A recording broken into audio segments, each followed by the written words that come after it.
రక్షించుకోవటానికి. కనుక కోట అనేది ఏంటంటే శత్రువుల నుంచి రక్షించుకోవటానికి మనం కట్టుకునేటువంటిది.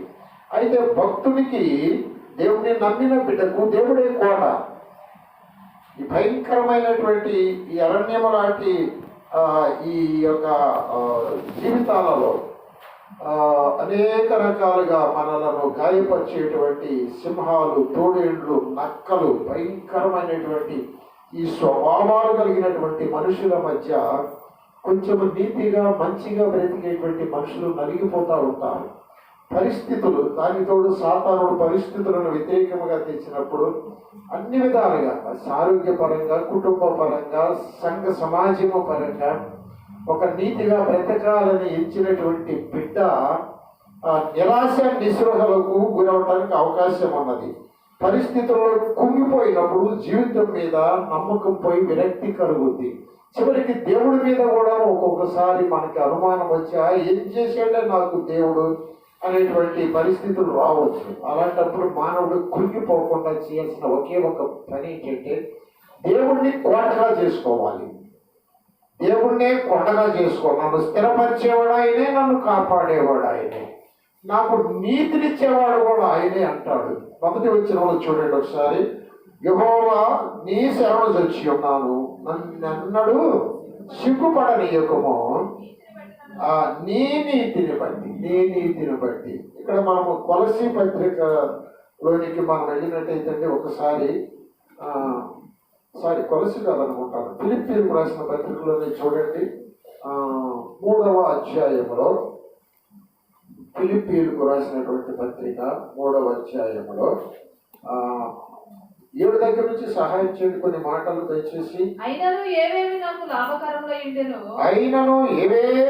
లాభకరములై ఉండెనో వాటిని క్రీస్తు నిమిత్తము నష్టముగా ఎంచుకుంటుని. నేను క్రీస్తు నిమిత్తము నష్టముగా ఎంచుకుంటుని. నిశ్చయముగా నా ప్రభువైన యేసుక్రీస్తును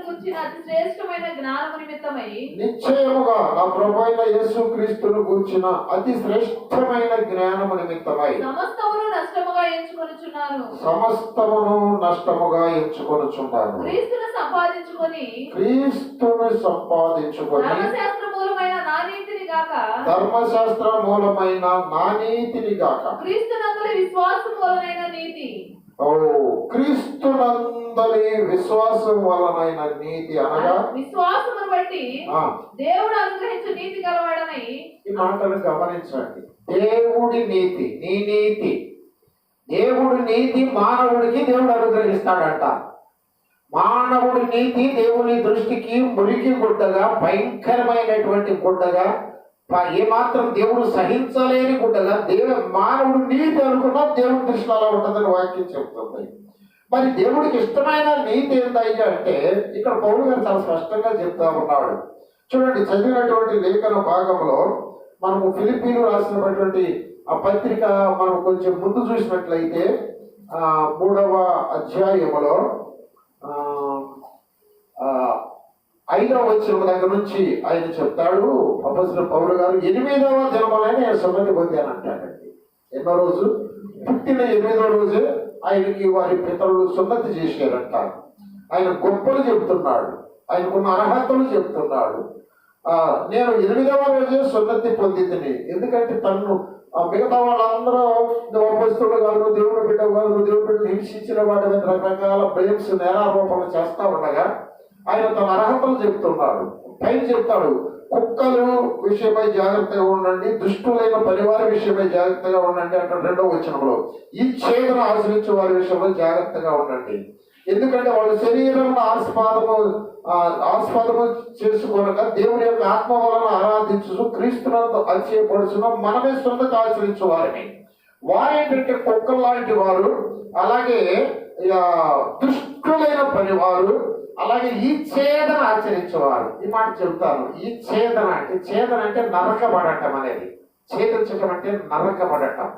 ఈ ఛేదన అంటే సున్నతులు ఏం చేస్తారంటే ఆ యొక్క మర్మాంగ అవయవాన్ని నరుగుతారు, ఆ స్కిన్ నరుగుతారు, దాన్ని ఛేదన అంటారు. ఈ ఛేదన అంటే ఆ సున్నతి, ఈ ఛేదన ఆశ్రయించేవారు. ఆ దినాల్లో ఏమంటారంటే, అమ్మాయి యేసుక్రీస్తును అంగీకరిస్తే మీకు రక్షణ లేదు, సున్నతి పొందితేనే రక్షణ, మీరు శారీరక సున్నతి పొందాలంటున్నారు. ధర్మశాస్త్రాన్ని ఆచరించాలనే వారు ఆ ఫిలిప్పీ సంఘంలో ఉన్నారు.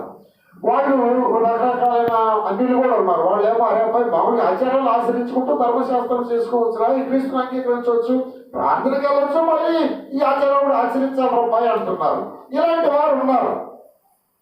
దుష్టులైన పరివారు ఉన్నారు, కుక్కల లాంటి వారు ఉన్నారు, ఈ చేతులు ఆచరించే వారు ఉన్నారు. వీరు శరీరాన్ని ఆస్వాదం చేసుకునేవారు. దీన్ని శరీరాన్ని మనము ఆత్మాస్పదం చేసుకునే వారిని, మనం ఆత్మానుసారమైన బిడ్డలము కనుక వాళ్ళేదో మేము గొప్ప వాళ్ళము, నేను తీసివేసిన వాడిని నన్ను గురించి అనుకుంటున్నారు. అయితే నేను ఎలాంటి వాడిని అంటే ఆయన గొప్పలు చెప్తున్నాడు అనమాట. అక్కడ 5వ వచనంలో 8వ వచనంలో సున్నతి పొందితిని ఇశ్రాయేలు వంశపు వాడము, బెన్యామీను గోత్రము మాది. ఆ బెన్యామీను గోత్రంలో పుట్టిన హెబ్రీయుల సంతానము. ధర్మశాస్త్ర విషయంలో నేను మామూలు కాదు, పరిచయుడు. నేను ఏదో మామూలు ధర్మశాస్త్రం తెలిసిన వాడు కాదు, పరిచయుడు. నేను ధర్మశాస్త్రం యొక్క నీతి విషయంలో, ధర్మశాస్త్ర నీతి విషయంలో కూడా నేను కరెక్ట్గా ఆచరించిన వాడిని, అనింద్యుడను. ధర్మశాస్త్రం నీతి విషయంలో నేను అనింద్యుడను. ఇవన్నీ నాకు ఉన్నాయి, నాకు గొప్పలు ఉన్నాయి ఇవన్నీ కూడా. ఏమండి వినండి, నేనా సున్నతి పొందిన అబ్బాయి, నేను హెబ్రీయుల సంతానము, నాది బెన్యామీను గోత్రము, నేను ఇశ్రాయేలు వంశము, నేను ధర్మశాస్త్ర విషయంలో పరిచయుడను. నన్ను చాలా తేలిక తీసుకుంటారు మీరు, అలా అనుకోబాకండి. ధర్మశాస్త్ర నీతి విషయంలో నేను అనింద్యుడను. చూడండి జాగ్రత్తగా, ఇన్ని అర్హతలు నాకు ఉన్నాయి. అయినను వినండి, కొంచెం మనసు పెట్టి వినండి, ఏవేవి నాకు లాభకరమలై ఉండేనో. ఇక్కడ కొంచెం సేపు నేను మీతో మాట్లాడటానికి ఇష్టపడతా ఉన్నాను. ఏవేవి నాకు లాభకరమలై ఉండేనో క్రీస్తు నిమిత్తము వాటిని నేను నష్టముగా ఎంచుకుంటున్నాను. క్రికెట్ సోదరులను గమనించండి, ఈ లోకంలో మనకి ఏవేవి లాభంగా ఉంటాయి? బాగా డబ్బులు లాభంగా ఉంటాయి కదా, బంగారం లాభంగా ఉంటుంది, విలువైన వస్తువులు లాభంగా ఉంటాయి, మంచి అపార్ట్మెంట్లు, మంచి గృహాలు లాభంగా ఉంటాయి. మానవుని లాభము. మీకు ఒక ఉదాహరణ చెప్తాను. అబ్రహాము భార్యను ఫరో తీసుకొని పోయాడు. అబ్రహాము దేవునికి మొరపెట్టాడు. దేవుడు ఫరోతో మాట్లాడాడు. అతడు దేవుని సేవకుడు, అతడు ప్రార్థన చేస్తాను, బ్రతుకుతో లేకపోతే స్వస్థం, అతని భార్యను అతనికి అప్పగించమంటాడు. వెంటనే ఫరో గడగడ కొడుకుతూ అబ్రహాం భార్యను అబ్రహాంకి అప్పగించేసి, చూడండి ఒకసారి ఆదికాండము 13వ అధ్యాయం మొదటి సహాయం చేయండి. ఆదికాండం 13వ అధ్యాయం మొదటి నుంచి. అబ్రహాము తనకు కలిగిన సమస్తము తన భార్యను తనతో కూడా లోతును వెంటబెట్టుకొని ఐగుప్తులో నుండి నెగెబునకు వెళ్ళెను. అబ్రహాము వెండి బంగారము వస్తువులు కలిగి బహుధనవంతుడైండు. ఇవన్నీ కూడా ఎవరిచ్చారు? ఫరో ఇచ్చారు అబ్రహాముకి. అయ్యా నన్ను మన్నించయ్యా, నీ భార్యని నేను తీసుకెళ్ళదు, నీ శరీరం అన్నావు కనుక వివాహం చేసుకున్నాను, తీసుకెళ్ళాను. దీని ద్వారా ఏ దోషం నాకు తగలని బాక, నువ్వే నన్ను పక్కదారి మళ్లించావు కనుక నీ భార్య నువ్వు తీసుకెళ్ళి. నేనేం చేయలేదు నీ భార్యతో పాటు గొర్రెలు, గొడ్డు, దాసదాసి జనాంగము, వెండి బంగారాలు కూడా ఇచ్చేసావు, బాగా ధనవంతుడు కనుక. మంచిదే, అవన్నీ కూడా ఆశీర్వాదమే కదా. దాసదాసి జనాంగముల ఆశీర్వాదము, గొర్రెల ఆశీర్వాదము, గుడ్డ ఆశీర్వాదము, బంగారం ఆశీర్వాదం, వెండి ఆశీర్వాదము. అయితే ఇవన్నీ ఆశీర్వాదంగా ఉన్నాయి, కానీ అబ్రహాముకి అది లాభము చేకూర్చలేదు, కానీ నష్టమే చేకూర్చింది అబ్రహాముకి. ఆ డబ్బు, ఆ బంగారం, ఆ దాసి జనాంగము ఆయనకు బహు దుఃఖము కలుగ చేసింది. ఎలాగో నేను చెప్తాను, జాగ్రత్తగా వినండి. అబ్రహాముకి వీటన్నిటితో పాటు ఫరో ఏమిచ్చాడంటే హాగర్ను కూడా ఇచ్చాడు. ఒక దాసి అయినటువంటి హాగర్ను కూడా అబ్రహాముకి ఇచ్చాడు. ఆ దాసిది చివరికి అబ్రహాముకి భారీగా ఉపపత్రిగా అయిపోయింది. ఆ దాసిది ఒక కుమారుడి అంత ఇష్మాయిల్ అని. ఈ శారమ్మ దాని ద్వారా బిడ్డలు కానీ నేనే నా బిడ్డలు అవుతారని అబ్రహాముని తొందర పెట్టినామే. ఆమె మళ్ళీ వాళ్ళు వేడగొట్టమంది. ఏమండి మీతో చెప్తాను, జాగ్రత్తగా వినండి. ఆ ఇష్మాయేలును వెళ్ళగొట్టడము కష్టమా, లేకపోతే ఇస్సాకును బలివ్వటం కష్టమా? మీరు ఒకసారి ఆలోచించండి. ఇష్మాయేలుని అతని తల్లి అయినటువంటి హాగర్ని వెళ్ళగొట్టడము కష్టమా, ఇస్సాకుని దేవునికి బలియటం కష్టమా? బలియటమే కష్టమని మీరు అంటారని నాకు తెలుసు. ఇష్మాయేలు వెళ్ళగొట్టడమే కష్టం. ఎందుకో తెలుసండి, పిల్లలు లేనప్పుడు వృద్ధాప్యములో బిడ్డ పుట్టాడు. ఎవరికి పుట్టినా అబ్రహాం బిడ్డే. అతనితో చాలా అనుబంధం ఉంది, చాలా ప్రేమను పెంచుకున్నాడు. ఎన్నో దాదాపుగా 30 సంవత్సరాలు ఆయనతో కలిసి జీవిస్తూ ఎంతో ప్రేమ అనుబంధాన్ని పెనవేసుకున్నాడు. ఇస్సాకు అయితే చిన్నపిల్లవాడే. ఏమన్నా ఒక్క దినాన ఒకేసారి ఆ దాసిని దాని కుమారుని వెళ్ళగొట్టడం ఒకే రాత్రి. ఈ బంధం తెచ్చుకోవటము అంత ఈజీనా అండి? అంత తేలిక?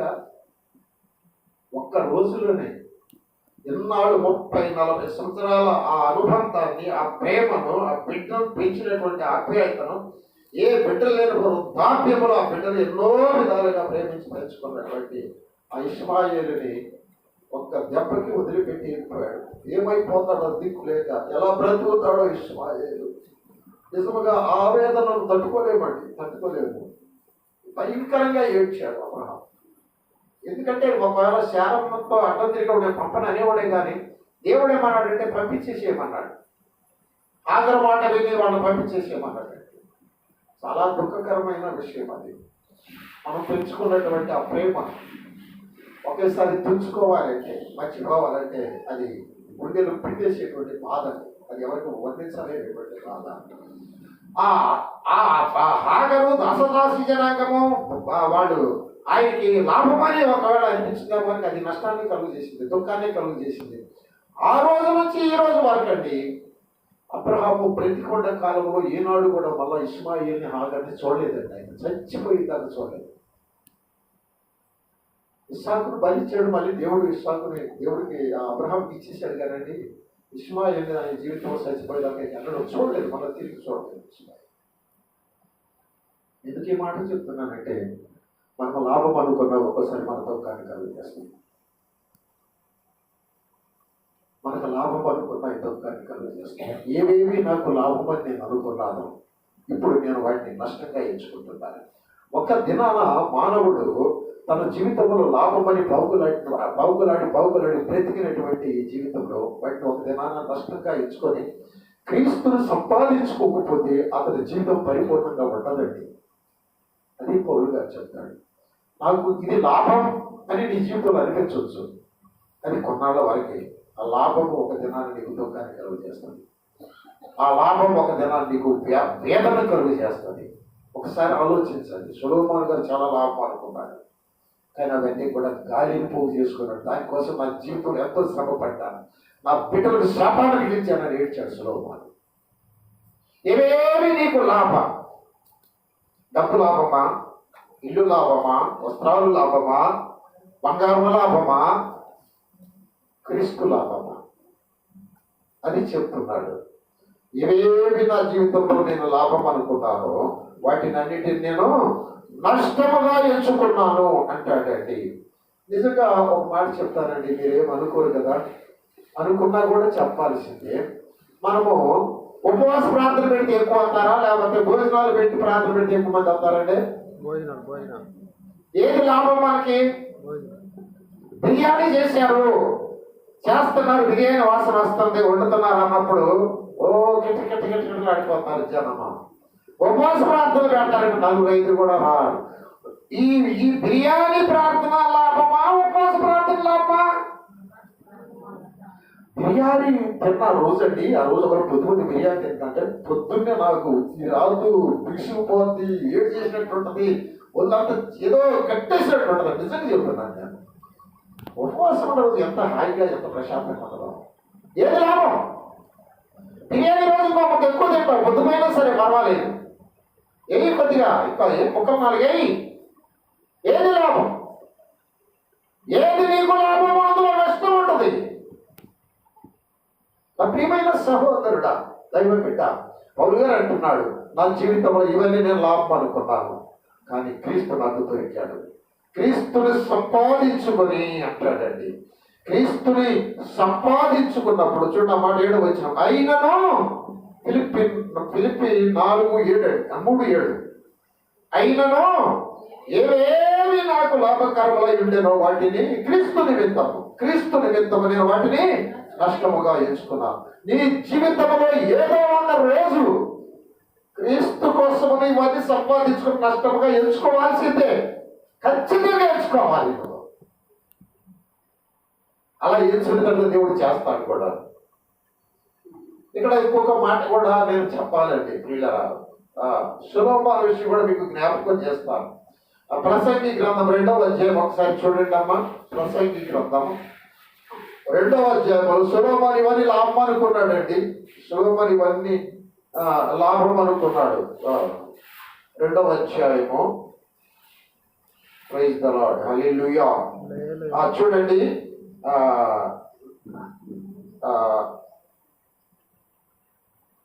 4వ వచనం దాకా నుంచి నేను చదువుతాను, వినండి ఒకసారి. నేను గొప్ప పనులు చేయకూరుకుంటున్నాను. ఏ పనులు చేయాలనుకున్నాడంట సులోమాను? గొప్ప పనులు. ఏంట గొప్ప పనులు? నా కొరకు ఇల్లు కట్టించుకుంటేనే. ఎవరి కొరకు? దేవుడి కొరకు కాదు. సులోమాను ఎవరి కొరకు కట్టించుకున్నాడంటే ఆయన కోసమేనంటే ఇల్లు కట్టించుకుంది. ఇక్కడ చూడండి, అన్ని నా కొరకే అంటాడు ఆయన. చూడండి, నా కొరకు ఇండ్లు కట్టించుకుంటేనే, ద్రాక్ష తోటలు నాటించుకుంటేనే. 5వ వచనం, నా కొరకు తోటలను శృంగార వనములు వేయించుకొని. ఏమనాలంట? శృంగార వనాలు, తోటలు శృంగార వనాలు వేయించుకొని వాటిలో సకల విధములైన ఫల వృక్షములు నాటించింది. ఎవరి కొరకి? ఆయన కొరకే. వృక్షములకు నార్మల్ నీరు పారుడికై చెరువులు తవ్వించుకుంటుంది. ఆయన కొరకే. పనివారిని పనికెత్తలు సంపాదించుకుంటుంది. ఆయన కొరకే. నా ఇంట పుట్టిన దాసులు నాకుండిది. యెరూషలేమునందు నాకు ముందుండిన వారందరికంటే ఎక్కువ పశువుల మందలు, మేకల మందలు, బహు విస్తారమైన సంపదను సంపాదించుకుంటుంది. నా కొరకు నేను ఎండి బంగారములు, రాజులు సంపాదించు సంపద, ఆయా దేశములో దొరుకు సంపదను కూర్చుకుంటుంది. నేను గాయకురాండ్రను, మనుషులు ఇచ్చే సంపదను సంపాదించుకొని బహుమంది ఉపపత్తులను ఉంచుకుంటుంది. ఏమంటే ఎన్ని సంపాదించుకున్నాడు చూడండి ఈయన పాపము. 700 మంది ఉపపత్తులు ఉంచుకున్నాడంట. గాయకులు అంటారంట. శృంగార వనాలంట, చెరువులంట, చెరువుల చుట్టూ మల్లి తోటలు, సంపంగి తోటలు ఇవన్నీ వేయించుకున్నాడంట. ఇవన్నీ ఎవరి కోసం ఆయన? వినండి, ఇవన్నీ నాకు లాభం, ఇవన్నీ నాకు సుఖం, నాకు డబ్బు ఉంది, బంగారం ఉంది, అవకాశం ఉంది. 300 మంది భార్యలు చాలు, 700 మంది ఉపపత్తులను 1000 మందిని చేసుకున్నాను. ఇక రోజు నా కొరకు ఇవన్నీ తోటలు, ఇల్లు, ఒక్కొక్క ఆమెకు ఒక్కొక్క ఇల్లు, ఒక్కొక్క ఆమెకు ఒక పొలం, ఒక్కొక్క ఆమెకు ఒక తోట, ఆమె పాటలు పాడటానికి, పన్నీరు చల్లటానికి, ఇవన్నీ కూడా నా కొరకు నేను సంపాదించుకుంటుంది. ఇక 9వ వచనంలో అంటాడు, నాకు ముందు యెరూషలేమునందున్న వారందరికంటే నేను గరుడునై అభివృద్ధి నొందితిని అంటాడు. ఏమండి, నా జ్ఞానం నన్ను విడిచిపోలేదు. నా కన్నులు ఆశించిన వాటిలో దేనిని అవి చూడకుండా నేను అభ్యంతరం చేయలేదు. ఏది చూడాలంటే అది చూపించాడట ఆయన కళ్ళకి. ఏమండి, ఇదే నా పనులన్నిటి వల్ల నాకు దొరికిన భాగ్యం అంటాను. ఇది ఆయనకి భాగ్యం అంటాను. అప్పుడు 11వ వచనం అంటాడు చూడండి ఆయన, నేను చేసిన పనులన్నిటికై వాటి కొరకు నేను పడిన ప్రయాసం అంతయు నేను నిదానించి వివేచింపగా అవన్నీ వ్యర్థముగాను, ఒకడు గాలికి ప్రయాసపడినట్టుగాను అగపడాను. సూర్యుడి కింద లాభకరమైనది ఏది లేనట్టు నాకు కనబడినంటాడు.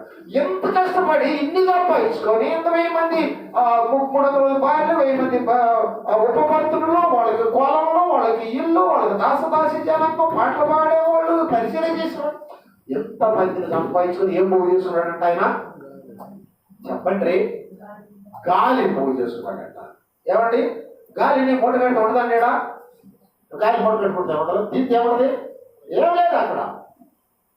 సమస్తం నిజంగానే చెప్తున్నాను బిడ్డలారా. శరీర సంబంధంగా నువ్వు ఏమేమి సంపాదించుకున్నావు, దేనికోసం ఎంత బాధపడ్డావో, ఎన్ని సంవత్సరాలు శ్రమపడ్డావో, అది అంత గాలి కోసం ప్రయత్నం. మరి మనకి లాభం ఏంటి? పౌలు గారు చెప్తాను, నేను చెప్తాను జాగ్రత్తగా వినండి. హల్లెలూయా. ఇప్పుడు చూడండి, విశ్వాసులు మనకి లాభం కలిగించేది ఏంటంటే, ఎక్కువగా మనకు నష్టాలు కలిగించే మనం జరిగిస్తామంటాం, విడిచిపెట్టే మనం జరిగిస్తామంటాం. మనము మరణించిన తర్వాత మనము అనుభవించబోయే లాభాలండి. ఒక మాట చెప్తాను ఇక్కడ మీకు. ఏదైతే, ఈ మాట మీరు గుర్తుపెట్టుకోండి, నిత్యత్వపు విలువ కలిగింది ఏదైతే ఉంటుందో అది లాభం అండి. ఈ మాట మీకు అర్థమైందా? నిత్యత్వపు విలువ ఏదైతే నిత్యత్వపు విలువ కలిగి ఉంటుందో అది లాభం అండి. ఏదైతే నిత్యత్వపు విలువ కలిగి ఉండదో అది నష్టమండి. ఇప్పుడు సొలొమోను సంపాదించుకున్నవన్నిటికీ నిత్యత్వ విలువ ఉందా?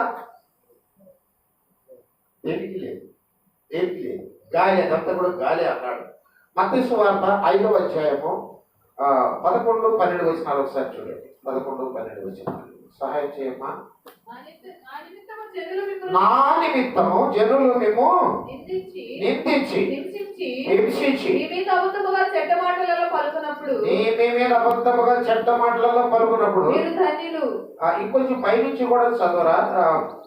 3వ వచనం దగ్గర నుంచి చదువు. ఆత్మ విషయమై దీనులైన వారు ధన్యులు. ఆత్మ విషయమై దీనులైన వారు ధన్యులు. పరలోక రాజ్యము వారిది. దీనికి నిత్యత్వ విలువ ఉందా లేదా? నువ్వు ఆత్మ విషయంలో దీనుడిపై తగ్గించుకుంటే నువ్వు ధన్యుడు, నువ్వు పరలోక రాజ్యం నీదే. అని చదవమ్మా. దుఃఖపడు వారు ధన్యులు, వారు ఓదార్చబడుదురు. సాత్వికులు ధన్యులు, వారు భూలోకమును స్వతంత్రించుకుందురు. వింటున్నారండి? వీటికి నిత్యత్వ విలువ ఉందండి. సాత్వికాన్ని నువ్వు సంపాదించుకోగలిగితే నీవు సాత్వికాన్ని నిత్యత్వ విలువ ఉంది. నీవు నీ శాపం పాపము నిమిత్తము ఇతరుల యొక్క బాధల నిమిత్తము ప్రార్థన చేసి కన్నీటితో దుఃఖపడగలిగితే దానికి నిత్యత్వం విలువ ఉంది. చదువమ్మా.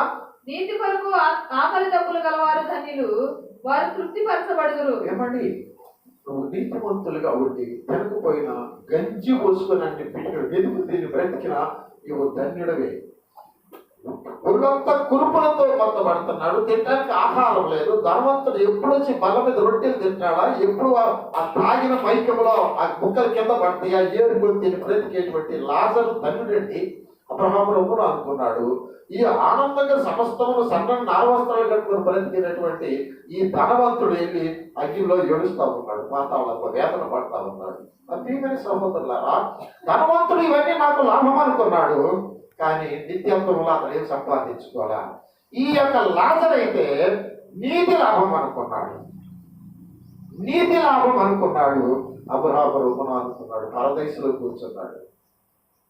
మనకి ఏమి లాభం అనిపిస్తున్నదండి? మనకి ఏమి లాభం అనిపిస్తున్నది ఈ భూమి మీద? నిత్యత్వము విలువ కలిగింది ఏమి సంపాదించుకున్నాం మనము? అది చెబుతున్నాడు పౌలు గారు. నీ నీతి దేవుని నీతి. అక్కడికి వస్తాను నేను, ఇక తర్వాత కూడా చదువు వస్తాను. కనికరము గలవారు ధన్యులు, వారు కనికరము పొందుదురు. హృదయ శుద్ధి గలవారు ధన్యులు, వారు దేవుని చూసేదారు. సమాధాన పరచువారు ధన్యులు, వారు దేవుని కుమారులు అనబడుదురు. నీతి నిమిత్తము హింసింపబడువారు ధన్యులు, పరలోక రాజ్యము వారిది. నా నిమిత్తము జనులు మిమ్మల్ని నిందించి హింసించి మీ మీద అబద్ధముగా చెడ్డ మాటలలో పలుకున్నప్పుడు మీరు ధన్యులు.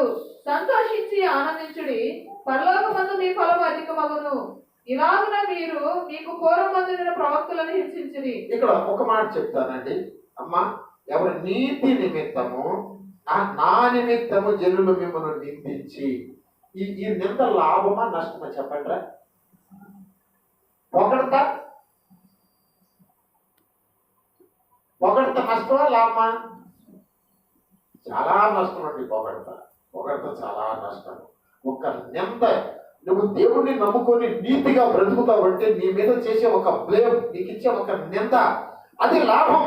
దానికి నిత్యత్వం విలువ, నిందకి నిత్యత్వం విలువ ఉంది. నువ్వు ఆ విషయం గమనించగలిగితే వారి మీద నువ్వు వ్యసన పడవు, వారి మీద నువ్వు బాధపడవు. నేను ఇట్లా అన్నారు అట్లా అన్నారు అనేటువంటి ఆవేదన నీకు ఉండదు. అది ఒక నిందకు నిత్యత్వం విలువ ఉంది, ఒక హింసకు నిత్యత్వం విలువ ఉంది. దేవుణ్ణి నమ్ముకొని నువ్వు ఓర్పుతో ఒక మాట భరించగలిగితే ఆ ఓర్పుకు నిత్యత్వం విలువ ఉంది. ఎవరైనా నన్ను నిందిస్తే, ఎవరైనా నన్ను దూషిస్తే, ఎవరైనా నా ముఖం మీద ఉమ్మి వేస్తే, నా ప్రభువు నమ్ముకొని నేను మౌనంగా ఉంటే దానికి నిత్యత్వం విలువ ఉంది. ఈ లోకంలో అది నష్టంగా, అది అవమానంగా, అది బాధాకరంగా ఉండవచ్చు. కానీ నా ప్రియమైన సహోదరులు చెప్తున్నారు, దీన్ని మనం సంపాదించుకోవాలి. ఈ నిత్యత్వపు విలువ కలిగిన దాన్ని మనం సంపాదించుకోవాలి. దేవుని బిడ్డగా బ్రతుకుతున్నావా? రకరకాల మాట్లాడతారండి. బాధపడాల్సిన అవసరం లేదండి. ఎందుకంటే ఆ మాటలు మనం భరించడం వలన మనకి నిత్యత్వంలో యేసయ్య చెప్పాడు కదా, ఆయన అబద్ధం ఆడతాడా? నా నిమిత్తం నన్ను నమ్ముకున్నావు కదా. నిన్ను నమ్ముకపోతే మామూలుగా ఉండదు చరిత్ర, తలకాయలు తెగిపోతాయి సొరకాయలాగా. కానీ నిన్ను నమ్ముకున్నాను కనుక నాకు ఇది లాభం, ఈ ఓర్పు లాభం, ఈ సహనం లాభం, ఈ నింద లాభం, ఈ హింస లాభం. దీనికి నిత్యతో నిలబడుతుంది. కనుక క్రీస్తును సంపాదించుకున్నప్పుడు మనుష్యుడు ఈ జీవితం జీవిస్తాడండి. క్రీస్తు లేనప్పుడు భయంకరంగా జీవిస్తాడు. అని పౌలు గారు అంటాడు. క్రీస్తును సంపాదించుకొని ఇప్పుడు 7వ వచనం దగ్గర నుంచి చదువమ్మా. ఫిలిప్పీయులకు రాసిన పత్రిక 4:7 దగ్గర నుంచి. ఫిలిప్పీ 4:7 దగ్గర నుంచి. అయినను ఏవేవి నాకు లాభకరమై ఉండేను, క్రీస్తు దొరికాడు కనుక అవన్నీ నాకు నష్టమే లోకంలో. నిశ్చయముగా నా ప్రభువైన యేసుక్రీస్తును గురించిన అతి శ్రేష్టమైన జ్ఞానము నిమిత్తమై సమస్తమును నష్టముగా ఎంచుకొనుచున్నాను. దేనికోసం నష్టంగా ఎంచుకున్నాడంట? దేనికోసం? మళ్ళీ చదువమాట. నిశ్చయముగా నా ప్రభువైన యేసుక్రీస్తును గురించిన అతి శ్రేష్టమైన జ్ఞానము నిమిత్తమై. దేనికోసమై నష్టంగా ఎంచుకోవడాన్ని? ఏంటా జ్ఞానము? క్రీస్తును గురించిన జ్ఞానం. ఓ, ఈ లోక జ్ఞానము చాలా ఉండొచ్చు నీకు, ఈ లోకం చాలా సంపాదించుకొని ఉండొచ్చు. కానీ దేవుని దృష్టిలో ఈ లోక జ్ఞానం ఎలా ఉంటుందంటే ఎర్రితనంగా ఉంటుందంటండి. కొరింథీయులకు రాసిన పత్రికలు అంటాడు ఈ మాట. అక్కడే వచ్చి ఒకసారి కొరింథీ పత్రికలు చూడండిరా. కొరింథీయులకు రాసినటువంటి మొదటి పత్రిక 1వ అధ్యాయము 19వ వచనం దగ్గర నుంచి నేను చదువుతున్నాను. చదువు మళ్ళీ 19 దగ్గర నుంచి. ఇందు విషయమై జ్ఞానుల జ్ఞానము నాశనము చేతును, ఈ లోక జ్ఞానుల జ్ఞానాన్ని నేను నాశనం చేస్తానంట. వివేకుల వివేకమును శూన్యపరుతును. వివేకం గల వాళ్ళంటే నేను వాళ్ళని శూన్యంగా చేసేస్తాను. వివేకనా? జ్ఞాని ఏమయ్యను, శాస్త్రి ఏమయ్యను, ఈ లోకపు తర్కవాది ఏమయ్యను, ఈ లోక జ్ఞానము దేవుడు వెర్రితనముగా చేసి ఉన్నాడు కదా. చాలండి. క్రీస్తుని గురించిన జ్ఞానం ఉంటారు మానవుడికి.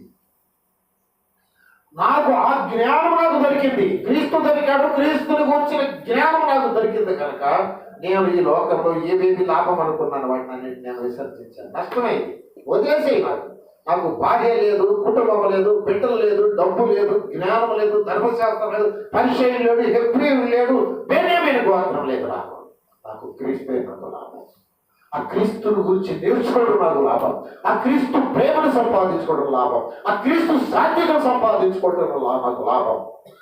క్రీస్తుని గురించిన జ్ఞానం సంపాదించుకోవడానికి ఇవన్నీ నేను నష్టంగా ఎంచుకున్నాను. నా ప్రియమైన సహోదరులారా, ఒక మాట అడగండి.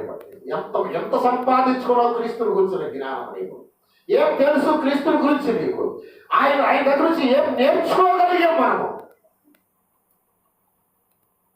ఒకవేళ యేసుక్రీస్తు రక్షింపబడి ఉండవచ్చు, నేను వారి మనసు పొంది ఉండవచ్చు. క్రీస్తును సంపాదించుకున్నావా? క్రీస్తునికి దొరికాడా? ఒకవేళ క్రీస్తును సంపాదించుకుంటే నేను చెప్తాను, ఆయన ప్రేమను సంపాదించుకోగలిగేవా? క్రైస్తవులారా, హల్లెలూయా. అతి శ్రేష్టమైన క్రీస్తుని గురించిన జ్ఞానం ఏంటంటే ఆయన సాత్వికను సంపాదించుకోగలిగేవా? ఆయన దీన మనస్సును సంపాదించుకోగలిగేవా? ఆయన పరిశుద్ధ జీవితాన్ని సంపాదించుకోగలిగేవా? ఇది క్రీస్తుని గురించిన జ్ఞానం. ఇవి సంపాదించుకుంటే యుగాలు దేవునితో బ్రతకడానికి నువ్వు స్టోర్ చేసుకున్నట్టేనండి. ఈ లోకంలో నువ్వు ఎన్ని సంపాదించుకున్నా, ఇంకా చెప్తాను, భార్యను సంపాదించుకున్నావు, బిడ్డను సంపాదించుకున్నావు, వారి కోసం ఎంతో ఖర్చు పెట్టావు, ఎన్నో రాత్రులు నిద్ర కాశావు, కానీ ఇదంతా కూడా వేళ. క్రీస్తుని సంపాదించుకున్నావా? క్రీస్తు కోసం ఒక నింద పడ్డావా? క్రీస్తు కోసం ఒక హింస పడ్డావా? క్రీస్తు కోసం ఎప్పుడన్నా ఏడ్చావా? ప్రభా, నేను నమ్ముకున్నందుకు ఈ విధంగా నన్ను అవమానపరుస్తున్నారని ఒక రేపు భయంకరంగా ఏడవటం నేను మొదలు పెట్టాను. తట్టుకోలేకపోతున్నాను నేను. ఆ అవమానము, ఆ భారం తట్టుకోలేక భయంకరంగా ఏడుస్తూ ఉన్నాను. 12 గంటలైంది, 1 గంటలైంది, నిద్ర పడతలేదు, అన్నం తినలేదు, ఘోరంగా వెలపిస్తా ఉన్నాను. ఇప్పుడు చెప్తాను, నేను నమ్ముతాను నమ్మరు. నా ప్రభువు ఒక స్వరము నా చెవి దగ్గరికి వచ్చి మాట్లాడు, నువ్వు చచ్చిపోయావని. నువ్వు చచ్చిపోయావు కదా. ఎవరో చెవులో వచ్చి చచ్చిపోయి అంటారు. చెప్పు కళ్ళు తెలిసి చూసుకొని ఉంటారు. అది నేల తడికి అనమాట, అల్లిన తడికి. అది ఒక నెట్టుకొని బయట ఎవరన్నా అన్ని బయటికి వెళ్ళిపోయారని చూశాను, ఎవరు లేదు. అర్ధరాత్రి ఒంటిగంట ఆలోచిస్తున్నాను, నేను చచ్చిపోవడం ఏంటంటే బాధ్యతలో నా నమ్ముకున్న నువ్వు చచ్చిపోయావు బాబు, ఏంటి నీకు బాధ, ఏంటి నీకు ఆవేదన? పిల్లరా, ఆ దినమున ఒక పెద్ద భారం తీసేసి అనిపించింది నాకు. ఆ రాత్రి నేను అన్నం తిని హాయిగా నిద్రపోయాను. ఏ విషయంలో నీకు బాధ? ఏది నేను బాధిస్తుందమ్మా? ఏ మాట, ఏ నింద, ఏ అవమానం, ఏ నష్టం, ఏది నేను బాధిస్తావన్నది.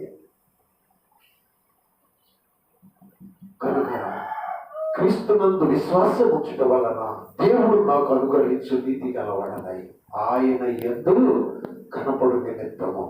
నువ్వు క్రీస్తులోనికి వెళితే, క్రీస్తును సంపాదించుకుంటే క్రీస్తు రూపము నీలో కనపడాలండి. ఆయన ప్రేమ కనపడాలి, ఆయన దీనత్వం కనపడాలి, ఆయన వినయ విధేయత కనపడాలి. ఆయన తన్ను తాను తగ్గించుకొని రిక్తుడై సింహాసనాన్ని విడిచిపెట్టాడు. పరలోకంలో దేవదత్త గణములు స్తుతిస్తా ఉంటే దాన్ని వదిలిపెట్టి ఈ భూలోకం మీద ముగ్గు వేయించుకోవడానికి, నిందలు పెంచడానికి, కనీసము దిక్కులేని వాడుగా సేద తీర్చుకునే సత్తం స్థలం లేక పశువుల పాకలో పడుకొని కప్పుకోవడానికి గుడ్డలు లేక పొత్తి గుడ్డలు తోచుకోవాలి. ఆ పశువుల పక్కన ఆ పేడ, ఆ కుడితి, ఈ భయంకరమైనటువంటి ఎంత తగ్గించుకున్నట్టు ఆయన మరణము పొందినంత వరకు తగ్గించుకున్నాడంట. ఆయన చచ్చిపోయినా తగ్గించుకున్నాడంట. ఆయన ఏం నేర్చుకున్నాం? క్రీస్తుని సంపాదించుకుని మనం ఏం నేర్చుకున్నాం? ఆయన ప్రేమ కొంచెమైనా, ఆయన జ్ఞానం కొంచెమైనా, క్రీస్తు కలిగిన ఈ మనస్సు మీరు కూడా కలిగి ఉండాలని ఫిలిప్పీ 12 చెప్తాడండి. ఆ మనస్సు ఎంతవరకు నేను కలిగి ఉండగలిగాను, ఆ జ్ఞానం నాకు ఎంతవరకు వచ్చింది? ఈ లోకం కోసమే పాల్గొలాట, బ్రతికి చచ్చిపోయేదానికి ఈ లోకం కోసమే ప్రార్థలాట, నిత్యత్వం విలువలు లేని వాటి కోసం ప్రార్థలాట. కొంచెం ఓర్పు ఉండదు, ఒక్క మాట భరించలేవు. ఇవన్నీ బాధలు. కొన్ని మాటలు చెప్పేసి నేను ముగిస్తాను. మళ్ళీ ఒకసారి కీర్తన భాగానికి వచ్చేసేద్దాం.